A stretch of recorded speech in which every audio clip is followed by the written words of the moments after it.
Hello and welcome friends, sports 9 में आपका स्वागत है। टीम इंडिया पर जो है खतरे के बादल मंडरा रहे हैं और इसी से आप समझ गए होंगे कि कानपुर टेस्ट में जो है बारिश हुई है, पहले दिन का खेल जो है उससे अफेक्टेड हुआ है। इस कदर इफेक्टेड हुआ है कि 2.5 घंटे 3 घंटे का मैच जो है करीबन नहीं हो पाया। 55 ओवर जो है आप मोटा मोटा लॉस मान लीजिए, सिर्फ 35 ओवर का खेल हो पाया। किस तरीके से जो है पहला दिन गुजरा, पहले वो अपडेट आपको दिखाते हैं, फिर इसके मायने क्या है, इसके इफेक्ट क्या पड़ेगा टीम इंडिया के ऊपर, क्यों रोहित और गंभीर की टेंशन बढ़ेगी, उन सब मुद्दों पर बातचीत यहां पर कर लेंगे। कानपुर टेस्ट के पहले दिन जल्दी जो है वो मैच खत्म करना पड़ा, दिन का खेल खत्म करना पड़ा। बारिश और खराब रोशनी के चलते सिर्फ 35 ओवर का खेल पहले दिन हो पाया। दिन का खेल खत्म होने तक बांग्लादेश का जो स्कोर था 107 था। 3 विकेट के नुकसान पर टीम इंडिया ने टॉस जीता था और पहले गेंदबाजी करने का फैसला किया था, जिससे बहुत लोग हैरान भी हुए। और WTC पॉइंट्स टेबल में भारत को ना इससे नुकसान हो सकता है। किस तरीके से नुकसान हो सकता है, किस तरीके से WTC फाइनल में पहुंचने की जो उम्मीदें हैं उनको थोड़ा सा डेंट लग सकता है, उसकी इंफॉर्मेशन भी पूरी आपको हम यहां पर देंगे। और अब आपको बताते हैं बांग्लादेश का स्कोर कार्ड, ताकि आपको समझ में आ जाए किस तरीके से जो है बांग्लादेश ने बल्लेबाजी की। और फिर इंडियन बॉलर्स की भी बात कर लेंगे, पूरा दिखाएंगे एनालिसिस किस तरीके से उनका प्रदर्शन रहा है पहले दिन, जो कि एक ओवरकास्ट सी कंडीशंस थी। ये बांग्लादेश का स्कोर कार्ड है। 35 ओवर का खेल 107 पर 3 और फिलहाल मोमिनुल हक और मुशफिकुर रहीम जो थे वो क्रीज पर मौजूद हैं। Second day if the weather permits ये दोनों वहीं से कंटिन्यू वहां पर करेंगे। चलिए जी, अब ये हो गया बांग्लादेश की परफॉर्मेंस पहली पारी में। इंडियन बॉलर्स ने किस तरीके से परफॉर्म किया पहले दिन, जहां पर थोड़ी सी ओवरकास्ट कंडीशंस थी, क्या फायदा उठा पाए नहीं उठा पाए, वो आपको दिखा देते हैं। किस गेंदबाज का किस तरीके से प्रदर्शन रहा। फटाफट से 4 गेंदबाज हैं जिन्होंने गेंदबाजी की है। मोहम्मद सिराज 7 ओवर की गेंदबाजी, 27 रन दिए और इकॉनमी 3.85 की। वो मैटर नहीं करता, विकेट कोई इनको मिला नहीं। जसप्रीत बुमराह, हैरानी की बात, बुमराह विकेट निकाल लेते हैं, थोड़ी सी भी मददगार कंडीशंस हो, इनको भी कोई विकेट नहीं मिला। 9 ओवर की गेंदबाजी, 4 मेडन और रन 19 दिए और इनके इकॉनमी 2.11 की यहां पर रही है। आकाशदीप, इनको कामयाबी मिली है जनाब। 10 ओवर इन्होंने फेंके, 4 मेडन डाले, 34 रन और 2 विकेट। जो शुरुआती झटके दिए वो आकाशदीप ने ही यहां पर दिए हैं। अब आ जाते हैं अश्विन के ऊपर। रविंद्र जडेजा ने तो गेंदबाजी पहले दिन की ही नहीं, उनको दी ही नहीं गई, उनका मौका ही नहीं आया। 9 ओवर की गेंदबाजी अश्विन ने की, 1 विकेट उन्होंने निकाला, रिकॉर्ड अपने नाम कर लिया। और थोड़ी सी कंडीशन अगर बेटर लग रही है टीम इंडिया की तो वो अश्विन का जो 1 विकेट आया, 3 विकेट जो है वो थोड़े से अच्छे लग रहे हैं। हालांकि दिन का खेल अगर 20 ओवर भी और हो जाता तो फिर ये सिचुएशन बहुत ज्यादा बेटर जो है वो नजर आ सकती थी। तो पहले दिन जी इस तरीके का सूरत हाल यहां पर रहा है कि 35 ओवर का खेल हो पाया। डिसअपॉइंटेड रोहित शर्मा जरूर होंगे, बिल्कुल पूरी तरीके से डिसअपॉइंटेड होंगे, क्योंकि आप देखिए धीरे धीरे सिचुएशन अपने कंट्रोल में आ रही थी। पहले 2 विकेट हमने निकाले जल्दी, उसके बाद जिस तरीके से एक तो 1 घंटा लेट से गेम शुरू हुआ था, उसके बाद जिस तरीके से गेंदबाजों ने कमबैक कराए, अश्विन का स्पेशली जो आपने विकेट की बात की, उस विकेट से कहीं ना कहीं भारतीय टीम का कमबैक हो गया था। एक नया बल्लेबाज क्रीज पे आया था और यहां पे थोड़ा सा अगर भारतीय टीम इस सेशन में एक आधा विकेट और भी ले लेती, जो कि बहुत एक्सपेक्टेड था, गेंदबाज अपने ग्रुप में वापस आ रहे थे, तो यहां पे बांग्लादेश बहुत तरीके से आप कह सकते हैं कि पहले ही दिन बैकफुट पे चल जाती टेस्ट मैच में पहली पारी खेलने के बावजूद, क्योंकि भारत में पहली पारी में बल्लेबाजी करके वैसे ही आपके पास कहीं ना कहीं बेसिक एडवांटेज हो जाता है। लेकिन भारतीय टीम ने गेंदबाजी चुनी और जाहिर सी बात है गेंदबाजी यही सोच के चुनी गई कि भाई ओवरकास्ट कंडीशंस हैं, उनका जितना हो सके उतना इस्तेमाल किया जाए। लेकिन वो इस्तेमाल शायद कर नहीं पाए गेंदबाज, क्योंकि बारिश हो गई और बारिश के बाद फिर मुकाबला हो ही नहीं पाया। पूरे 2-2.5 घंटे का जो समय है वो आपका कहीं ना कहीं वेस्ट चला गया। तो ऐसे में नई बॉल को यूटिलाइज करने के लिए ही आपने ये डिसीजन लिया था कि आप पहले गेंदबाजी करेंगे। पहले 3 दिन ओवरकास्ट कंडीशंस रहने वाली थी, पहले दिन का खेल चला ही गया। आपने यही कोशिश करनी थी कि पहले दिन मैक्सिमम जितना गेम हमें गेंदबाजी करने को मौका मिले उतना ज्यादा हम काम कर पाएंगे, लेकिन वो हो नहीं पाया। इसीलिए नो डाउट आज क्रिकेट में अगर आप दोनों ड्रेसिंग रूम में कंपेयर करें, Bangladesh will be more settled कि ठीक है 3 विकेट गिरे लेकिन दिन का खेल खत्म हो गया, उनको ज्यादा फर्क नहीं पड़ेगा इस बारिश से। रोहित शर्मा एंड कंपनी जरूर निराश होगी, क्योंकि बहुत ज्यादा हद तक पहले दिन का जो गेम था वो कहीं ना कहीं पानी की वजह से धुल गया। बिल्कुल जी, और ये 24वां टेस्ट मैच है जो इस वेन्यू पर खेला जा रहा है और ये दूसरा ही मौका है जब किसी टीम ने जो है टॉस जीतकर पहले गेंदबाजी चुनी हो। अक्सर जो है वो बल्लेबाजी ही देखने को यहां पर मिलती है। चलिए जी, ये तो बात हो गई कि भाई किस तरीके से खेल चला पहले दिन का, मगर अब ये है कि भाई दूसरे दिन क्या होगा। बिल्कुल, दूसरे दिन क्या मौसम किस तरीके का परमिट करेगा आपको। तो कानपुर में दूसरे दिन का वेदर किस तरीके का होने वाला है, मतलब टेस्ट मैच के दूसरे दिन का, शनिवार की हम बात कर रहे हैं, वो आपको बताते हैं। सुबह 9 से 10 बजे तक जोरदार बारिश होने की अनुमान है जिस समय टेस्ट मैच शुरू होता है। शनिवार को 80% बारिश होने का अनुमान है और रविवार को भी जो है कानपुर में, मतलब ये और बैड लक कह लीजिए कि रविवार को कानपुर में जो है ना तब भी बारिश की आशंका ज्यादा है, पूरे दिन जो है बारिश रुक रुक कर होती रहेगी।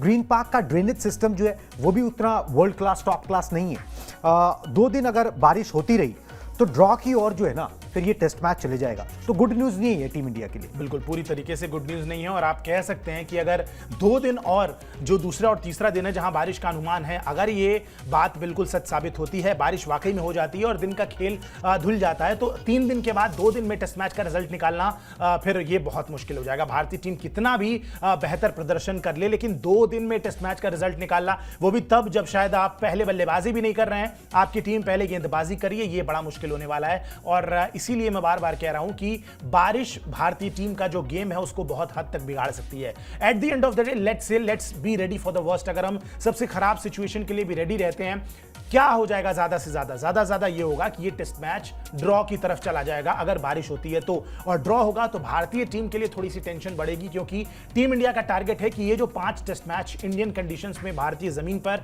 आपको खेलने हैं, बांग्लादेश के खिलाफ 2, न्यूजीलैंड के खिलाफ 3, इस सीरीज में आप कोशिश ये करेंगे कि 5 के 5 मुकाबले जो हैं वो आपके पक्ष में जाएं, आप उनको जीतें। एक मुकाबला भी अगर रद्द होता है तो आप कहेंगे कि भारतीय टीम का ये नुकसान ही है, क्योंकि इधर जितने मुकाबले आपने गंवाए, आपको उतनी और ज्यादा मेहनत उस बॉर्डर गावस्कर ट्रॉफी में रिजल्ट्स के लिए करनी पड़ेंगी, वो भी आपके फेवर में, और वो चीजें भारतीय टीम नहीं चाहती है। जाहिर सी बात है, विदेशी दौरे पे आप जाते हैं तो थोड़ा सा रिलैक्स्ड होकर जाना चाहते हैं, इस तरीके के टेंशन में नहीं। हालांकि बहुत ज्यादा टेंशन की बात नहीं है, बट स्टिल आप इस जो आपके मतलब kind of bread and butter test match है, जो आपको पता है कि आप 3 दिन भी ढंग से खेल लेंगे तो आप बड़े आराम से इस मैच का रिजल्ट निकाल लेंगे। यहां भी जिस तरीके से पार्टनरशिप बिल्ड होने के बाद विकेट ले ली थी अश्विन ने, हमने कमबैक कर लिया था, अगर दिन का खेल पूरा कंप्लीट होता तो शायद 6 या 7 विकेटें कम से कम बांग्लादेश की गिरी होती, हो सकता है ऑल आउट भी हो गई होती बांग्लादेश की टीम, यू नेवर नो। एक पूरा सेशन बचा था, आधे सेशन दोपहर वाले बचे थे, तो बहुत टाइम बचा हुआ था इस टेस्ट मैच में।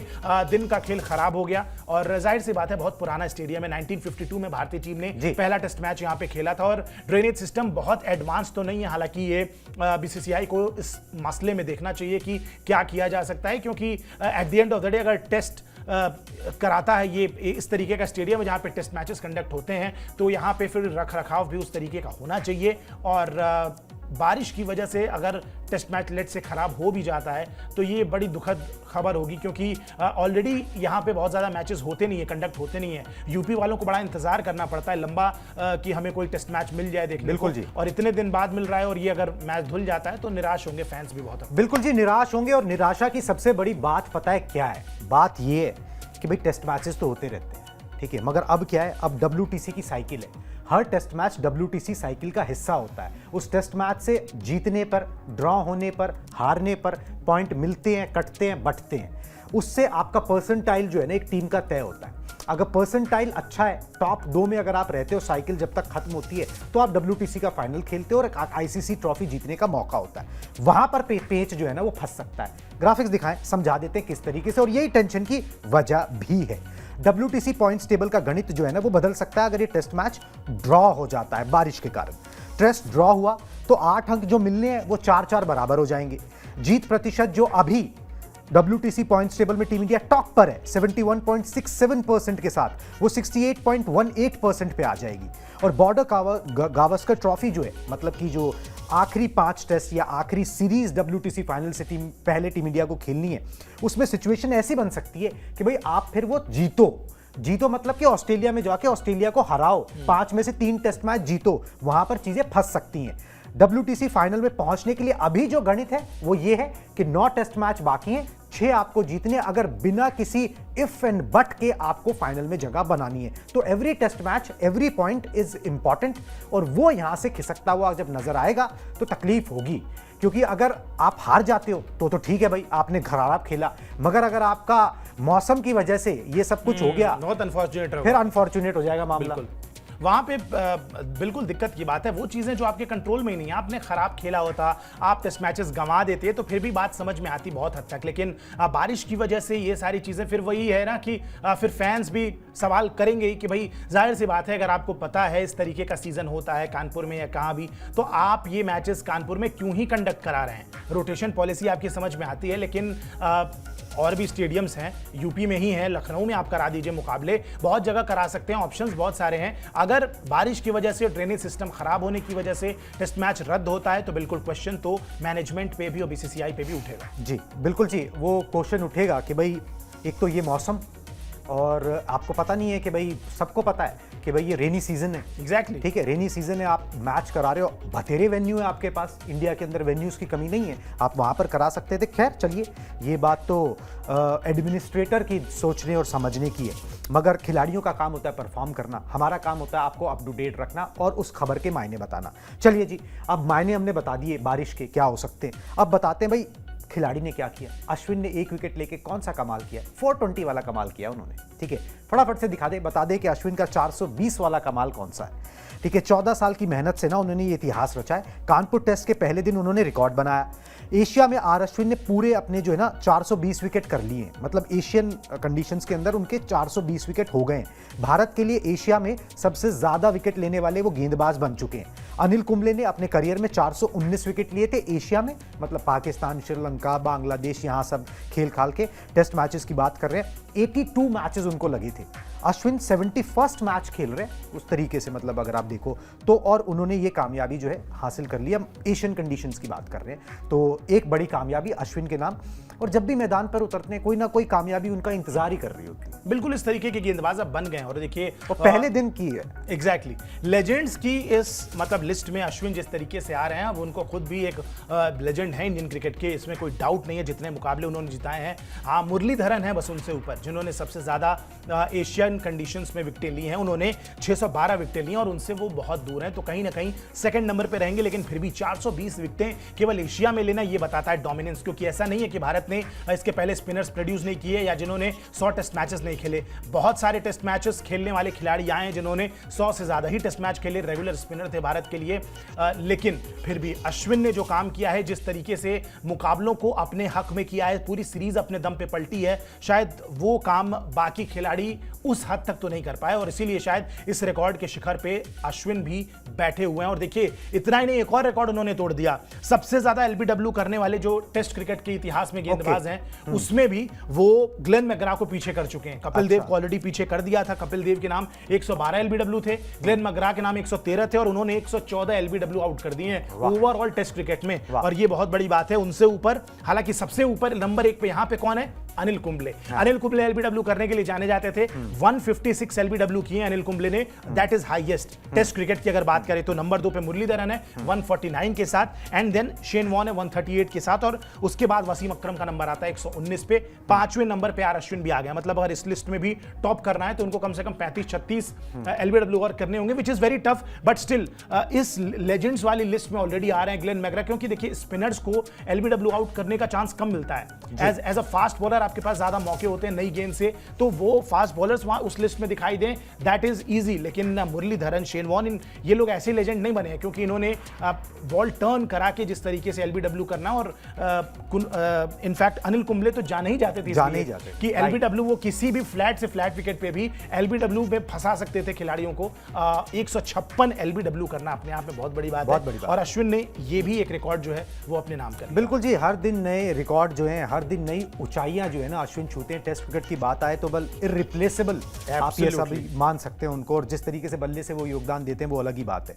कुछ अभी रिकॉर्ड्स आपने गिनाए, कुछ अभी मैंने बता दिए, मगर आपको जानकर हैरानी होगी कि ये टेस्ट मैच अभी बाकी है, और इस टेस्ट मैच में 6 रिकॉर्ड और अश्विन बना सकते हैं। एक एक करके बता देते हैं अगर आप रिकॉर्ड मैन अश्विन। हाँ, रिकॉर्ड मैन अश्विन।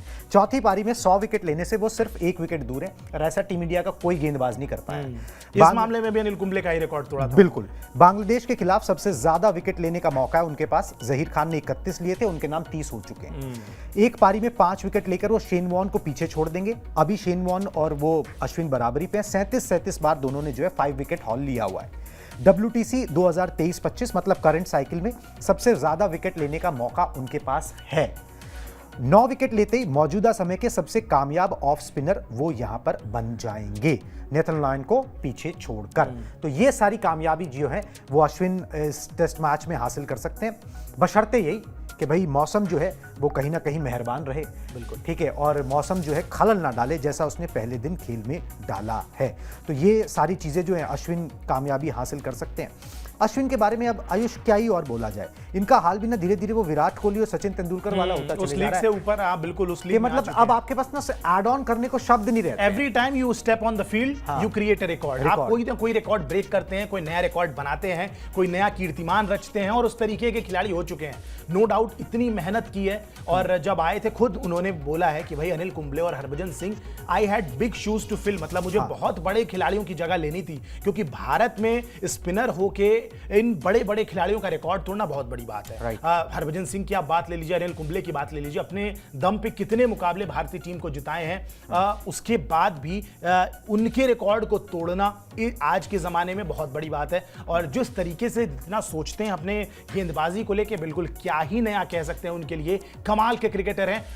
मतलब जैसे हम कहते हैं ना कि कोई मार्केट में सामान लेने जाते हैं तो हम कहते हैं कि भाई ये बहुत ही अच्छा प्रोडक्ट है, सस्ते में बहुत अच्छा प्रोडक्ट है, वैल्यू फॉर मनी है इसकी। अश्विन वैसे ही प्लेयर हैं, सस्ते तो आप नहीं कहेंगे उनको किसी भी लेवल पे, लेकिन वैल्यू फॉर मनी बहुत है, मोर देन वैल्यूएबल है वो, क्योंकि जिस तरीके से वो आपको बल्लेबाजी में जितना कंट्रीब्यूट करके चले जाते हैं, गेंदबाजी में कंट्रीब्यूट करके चले जाते हैं, कमाल। कोई मैच नहीं है, कोई तोड़ नहीं है।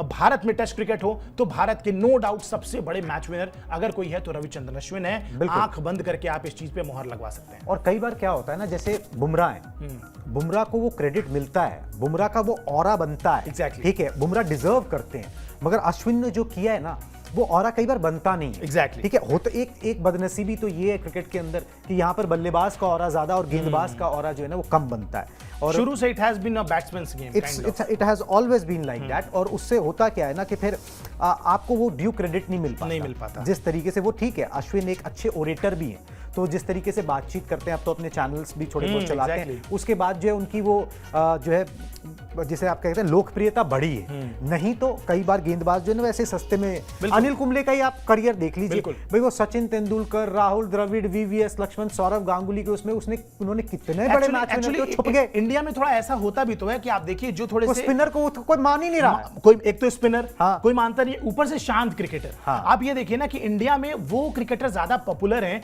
जो बहुत ग्राउंड पे, मैदान पे बोलते हैं, जो लगातार बोलने के लिए जाने जाते हैं, अच्छा बोल सकते हैं, या कुछ भी मतलब लाइमलाइट में आने वाले दिखते हैं। एग्जैक्टली।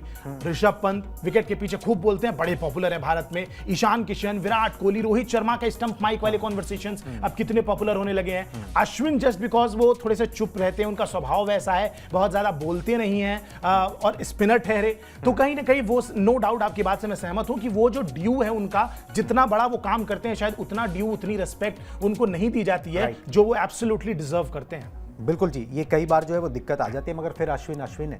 और यकीन मानिए भारतीय क्रिकेट इतिहास में ना उनका नाम सुनहरे अक्षरों से लिखा जाएगा। दूसरा विराट कोहली ढूंढना मुश्किल है, दूसरा अश्विन ढूंढना उतना ही मुश्किल है, उससे प्रोबेबली ज्यादा मुश्किल है, क्योंकि हमारे इंडिया में हम बैट्समैन के लिए जाने जाते हैं। हमारे आज हर जनरेशन में एक बल्लेबाज आया है, जब हमें लगा कि अब अगला गावस्कर नहीं होगा, सचिन तेंदुलकर आगे, जब लगा कि अगला सचिन कोई नहीं हो सकता, विराट कोहली आते हैं, उनका रिकॉर्ड तोड़ते हैं। और बिल्कुल हमें ऐसा लग रहा है कि विराट कोहली जैसी कंसिस्टेंसी या कुछ नहीं मिल पाएगा। हम भी यही हैं, आप भी यही हैं, समय का इंतजार है, देखते जाइए, धीरे धीरे कोई तो ऐसा बल्लेबाज आएगा जो इन रिकॉर्डों को भी तोड़ता चला जाएगा। तो कहीं ना कहीं अगला विराट कोहली खोजना, क्योंकि इस कंट्री में, इस देश में एटलीस्ट बहुत पॉसिबल है, अगला अश्विन खोजना बहुत मुश्किल है, जो बल्ले से भी इस लेवल पे कंट्रीब्यूट कर पाए, और गेंदबाजी में भी हमेशा आपका वो हथियार हो कि जब भी आपको विकेट की तलाश हो, आप उनकी तरफ गेंद फेंकिए और आपको 100% गारंटी विकेट निकाल देंगे। 38 साल की उम्र में वो जोश और जज्बा जो है ना वो कायम हो। चलिए जी, अब वैसे कानपुर का एक रिकॉर्ड दिखा देते हैं जो 41 साल से कायम है, रहेगा कि नहीं वो जो है सवाल है, मगर रिकॉर्ड आपको बता देते हैं भाई क्या ये रिकॉर्ड है। चलिए जी, इंडिया कानपुर रिकॉर्ड दिखा दीजिए फटाफट से। ग्रीन पार्क स्टेडियम में टीम इंडिया ने कुल जो है 23 टेस्ट मैच के लिए 24वां चल रहा है, 7 में जीत हासिल की है, 3 में हार मिली है, 13 मैच ड्रॉ रहे। कानपुर में 1983 के बाद से जो है ना टीम इंडिया कोई टेस्ट मैच हारी नहीं है। 1983 वो जादुई साल जब टीम इंडिया ने वर्ल्ड कप जीता था और क्रिकेट की काया पलट हो गई थी भारत के अंदर। पिछले 41 साल से टीम इंडिया इस मैदान पर एक भी टेस्ट नहीं हारी है। It's been 41 years. ड्रॉ बेशक हुआ है, पिछला ही टेस्ट मैच ड्रॉ हुआ था 2021 में जो न्यूजीलैंड के खिलाफ खेले थे, मगर इस मैदान पर कोई टेस्ट मैच टीम इंडिया हारी नहीं है। तो एक ये ड्रॉ, एक ये मतलब रिकॉर्ड है, एक ये चलन है, एक ये चीज़ है जो चलती आ रही है, और रोहित शर्मा चाहेंगे भाई ये कंटिन्यू हो जाए। तो टीम इंडिया का भी भला होगा और कानपुर वालों को भी लगेगा कि भाई चलो यहाँ पर आके जो है टीमें हारती नहीं है, वो भी खुश जो है टेस्ट मैच देख सकेंगे। ये एक रिकॉर्ड था, हमने आपके आगे पेश कर दिया। अब रोहित शर्मा का एक बयान दिखाते हैं, बड़ा इंटरेस्टिंग सा बयान आया उनका, और ये बयान रोहित शर्मा ने जो है ना गंभीर के बारे में दिया है। एक वर्ड उन्होंने यूज़ किया है, ऊपर पढ़ लीजिए, खड़ूस हैं गंभीर। द्रविड़ अलग किस्म के थे लेकिन गौतम गंभीर खड़ूस हैं। वो जब खिलाड़ी थे तो उन्हें रन बनाना अच्छा लगता था। मैंने कई कोचेस के साथ काम किया है और सबकी मानसिकता अलग होती है, जिसके लिए मैं हमेशा तैयार रहता हूं। बड़ा ही इंपॉर्टेंट बयान है ये। और ये खड़ूस से बहुत ज़्यादा आप मतलब नेगेटिव मत लीजिएगा। ये मुंबईया लैंग्वेज के अंदर खड़ूस उस क्रिकेटर को कहते हैं जो कि मतलब टिक जाता है, मतलब खूंटे गाड़ ही देता है, मतलब कि भैया मेरे को तो रन बनाना ही है, मुझे तो विकेट लेना ही है, मैं तो चिपक जाऊंगा, ठीक है। तो ये पॉजिटिव सेंस में वहां पे लिया जाता है। तो वो जो गौतम गंभीर है वो खड़ूस है इन द सेंस कि भाई मैं आया हूं तो मैं तो टीम को यहाँ पे जितवाऊंगा ही, अब जैसे भी हो जो करना पड़े उसके लिए जो बन सके, व्हाटएवर इट टेक्स। तो ये वाला जो एटीट्यूड है ना वो गौतम गंभीर में है। राहुल द्रविड़ थोड़े से सॉफ्ट, ठीक है, थोड़ा सा बैकड्रॉप पे काम करने वाले, उतना ज्यादा मतलब आपके ऊपर ओवर इंथुजियास्टिक या इम्पोजिंग कैरेक्टर नहीं थे। वो अपना बैकड्रॉप पे मेहनत उतनी, तो ये थोड़ा सा अलग है। और अच्छी बात ये इस बयान का दूसरा मतलब मायने ये है कि रोहित शर्मा ने बोला कि भाई मैं इसके लिए तैयार रहता हूँ कि अगर इस तरीके का कोई आ जाए तो पता है भाई हर एक की अलग सोच होती है, इनकी अलग है, तो भाई इससे भी करो। यहाँ पे भी देखिए वही ड्यू क्रेडिट की बात हो गई। राहुल द्रविड़ चूंकि चुप रहते थे, बहुत ज्यादा एक्सप्रेस नहीं करते थे, तो उनको सीधा साधा बोला जा रहा है। और यहाँ पे गौतम गंभीर जो है वो थोड़े से हैं कि जो चाहिए वो चाहिए, टिपिकल दिल्ली वाला एटीट्यूड है, तो वो कहीं ना कहीं वही बात कर रहे हैं रोहित शर्मा। और देखिए इसमें कोई दिक्कत की बात नहीं है। At the end of the day aim सबका एक है, टीम इंडिया को जिताना, टीम इंडिया के क्रिकेट को एक अप लेवल पे लेके जाना, लेवल अप करना उसका। और वो काम कप्तान रोहित शर्मा भी कर रहे हैं और वो काम गौतम गंभीर आए हैं वो भी लगातार कर रहे हैं। हमने देखा बहुत सारे नई चीजें, नई स्किल्स प्रैक्टिस सेशंस में हमने जो शायद आज तक कभी नहीं देखा था। स्पिनर्स को खेलने के लिए कुछ अलग तरीके, तेज गेंदबाजों को खेलने के लिए अलग तरीके, खिलाड़ियों के फिटनेस में कुछ अलग पैमाने सेट किए जा रहे हैं। तो कहीं ना कहीं ओवरऑल अगर आप देखें तो गोल एक है, इंडियन क्रिकेट को ऊपर लेके जाना। अब चाहे कोई खड़ूस बन के रहे, कोई राहुल द्रविड़ की तरह सीधे सादा शांत स्वभाव का रहे, या फिर रोहित शर्मा की तरह खूब बोलने वाला इंसान हो, कुछ भी it anything, eight the end of the day आपको ये चाहिए कि भारतीय क्रिकेट ऊपर जाने चाहिए, इंडियन क्रिकेट की क्वालिटी ऊपर जानी चाहिए। और हमें मुकाबले जीतने से मतलब है, टूर्नामेंट जीतने से मतलब है, वो एज लॉन्ग एज होता रहेगा। ना किसी को इस बात से फर्क है कि गंभीर कैसे हैं, ना किसी को इस बात से फर्क पड़ता है कि पर्सनल लाइफ में रोहित शर्मा कैसे हैं। बिल्कुल जी, वैसे पर्सनल लाइफ में बहुत अच्छे हैं, खिलाड़ियों से भी बहुत अच्छे हैं। एग्जैक्टली उन जैसा कप्तान, मतलब कप्तान तो कहना ही नहीं चाहिए, वो लीडर है, ठीक है, और वो उन्होंने वो साबित कर दिया है। अब मैदान पर साबित करना है, बस ये कि मौसम जो है वो इजाज़त दे दे तो मैदान पर वो 2-0 करके बांग्लादेश को भी घर भेजा जाए और जो ज़रूरी पॉइंट है वो हासिल किए जाएं। वो हो पाएगा नहीं हो पाएगा, शनिवार रविवार का दिन है, पता लग जाएगा। हम यहाँ पर आपके सामने रहेंगे सारी इन्फॉर्मेशन आप तक पहुँचाने के लिए। प्लीज़ स्पोर्ट्स 9 को सब्सक्राइब कर लीजिए। अभी मुझे और आयुष को दीजिए इजाज़त। Tata bye bye.